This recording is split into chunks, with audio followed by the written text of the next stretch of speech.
The fuel gauge needle hit the red line with a sharp, final click. Mark wrenched the wheel, guiding the sedan onto the gravel shoulder. As the engine sputtered, coughed, and died into absolute silence. The highway ahead was a void, save for a single, flickering neon sign, humming in the blackness. Grand View Hotel. The structure loomed ahead, a jagged silhouette against the moonless sky, casting long, distorted shadows. Across the road, Mark and Sarah stepped out, their boots crunching on a carpet of broken glass that littered the entrance. They pushed through the heavy oak doors, the wood groaning on its hinges. Inside, the lobby air was thick, smelling of damp velvet and ozone. A single clerk sat behind the mahogany desk, his posture rigid, his gaze locked onto the pages of a ledger. He did not look up. He did not speak. He simply slid a heavy brass key across the polished wood. Mark took it, the metal cold and biting against his palm. The clerk remained motionless, a statue in the dim light, while the hum of the neon sign outside pulsed like a slow, dying heartbeat. Every step they took toward the elevator echoed. The elevator doors groaned as they slid shut, sealing them in a box of polished brass and stale air. Mark pressed the button for the third floor. The panel did not respond with a light, but with a sudden, sharp hum. Then, the entire display glowed a deep, pulsing crimson. The elevator jerked upward, bypassing the third floor entirely. The floor numbers on the display flickered, scrambled, and finally settled on a symbol that looked like a jagged vertical crack. The car climbed higher, vibrating with a low-frequency rattle that shook the floorboards beneath their feet. When the doors finally shuttered open, they revealed a hallway lined with peeling wallpaper that hung in long, damp strips. From somewhere deep in the shadows, a low, rhythmic weeping echoed against the walls. Sarah gripped Mark's arm, her knuckles white. They reached the door of room 313, fumbled with the brass key, and shoved the heavy wood open. They stepped inside and slammed the door. They locked the deadbolt, the metal sliding home with a heavy, final thud. The room was small, smelling of stale air and trapped heat. They collapsed onto the bed, but sleep remained a distant, impossible goal. Every few minutes, a sharp, rhythmic scratching erupted from beneath the floorboards, like fingernails dragging against dry wood. It stopped whenever they held their breath, only to resume the moment they dared to close their eyes. Time warped in the darkness. Then, the silence of the room shifted. At 3 a.m., Sarah woke to the sound of soft, rapid whispering. She sat up, her heart hammering against her ribs. Across the room, Mark stood before the vanity mirror. His back was to her, his posture rigid. He was leaning inches from the glass, his lips moving in a frantic, hushed rhythm, as if engaged in an intense, private conversation. The air in the room grew heavy, suffocating, and cold. Sarah reached out, her hand trembling as she touched his shoulder. "Who are you talking to?" she asked. Mark spun around, his face drained of color, his eyes wide and fixed on her. "I haven't said a word," he whispered back. The room went deathly still. Sarah looked past Mark, her gaze locking onto the glass. The reflection showed Mark, but behind him, a woman in a tattered gray dress stood with her hand resting on his shoulder. The woman's fingers were long, pale, and motionless against his skin. Sarah's breath caught, turning into a jagged, raw scream that tore through the silence of the room. The sound hit the walls like a physical force. Instantly, the overhead lights shattered, glass raining down in a violent, crystalline spray. Darkness rushed in, thick and suffocating. The floor beneath them seemed to dissolve, the solid wood turning into soft, shifting earth. A sudden, sharp wind whipped through the space, carrying the smell of wet soil and decay. Then, the world went black. When the sun finally rose, the silence was absolute. They were lying in the dirt, their bodies pressed against cold, uneven ground. There was no hotel, no hallway, no room 313. In its place stretched a vast, empty field of withered, brown weeds. A single, rusted signpost stood half buried in the mud. The sky above was wide and indifferent. They sat up, their hands shaking, their lungs burning with the sharp, clean air. The hotel had vanished. They drove away in silence, their hands locked tight on the steering wheel, leaving the field of weeds behind.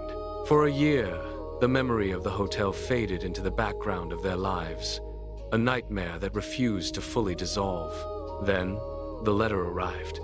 It sat in the mailbox, a crisp, white envelope bearing no return address. Inside, a formal invoice from the Grandview Hotel requested payment for a single night's stay. The paper was heavy, smelling faintly of ozone and damp velvet. They burned it, but the next year, on the same date, the envelope appeared again. This time, it contained the bill and a single, coarse lock of hair. The hotel had not vanished. It had simply moved inside them. Every year, the cycle repeats, a permanent debt that can never be settled. The rusted iron gate groaned, a long, metallic shriek that cut through the evening silence as Mark shoved it aside. Sarah adjusted her grip on the camera, her thumb tracing the battery port, while Leo and Chloe swept their heavy flashlights across the overgrown yard. The house loomed ahead, its windows like hollow, sightless eyes watching their every move. They had spent weeks mapping this path, yet the reality of the structure felt heavier than any report. As they stepped onto the rotting porch, the front door gave way with a sharp, splintering crack, swinging inward to reveal a hallway choked with dust. The air inside hit them like a physical weight, cold and smelling of damp earth. They moved into the living room, their boots crunching rhythmically against a carpet of broken glass.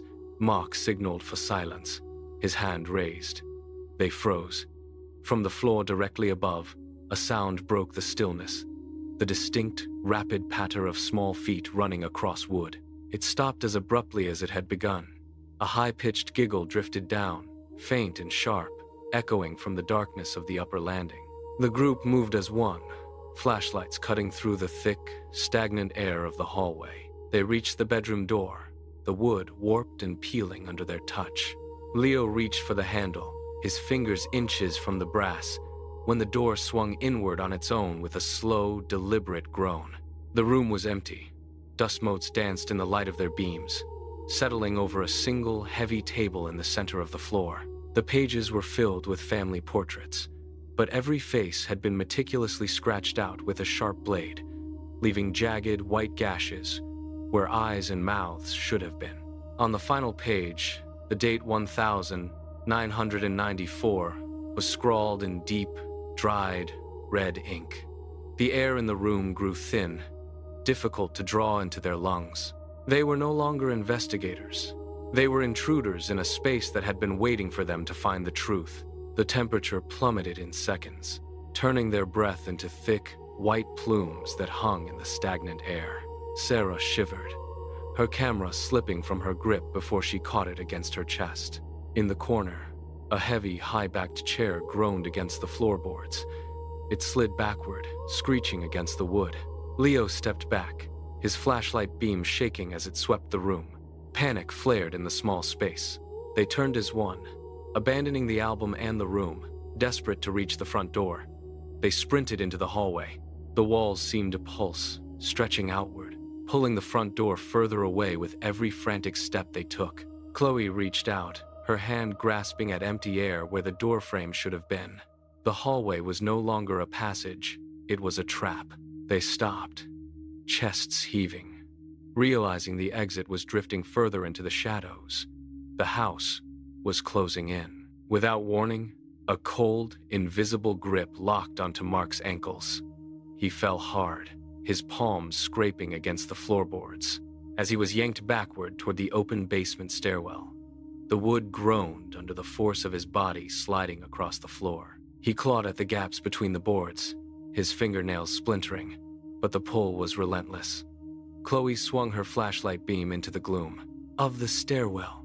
The light cut through the dust and caught a pale, motionless silhouette standing directly behind Leo.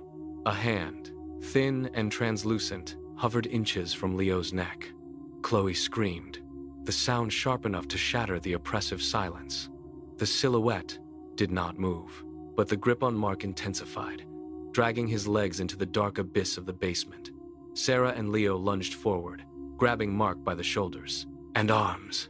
They braced their feet against the wall, muscles straining, pulling with every ounce of strength they possessed.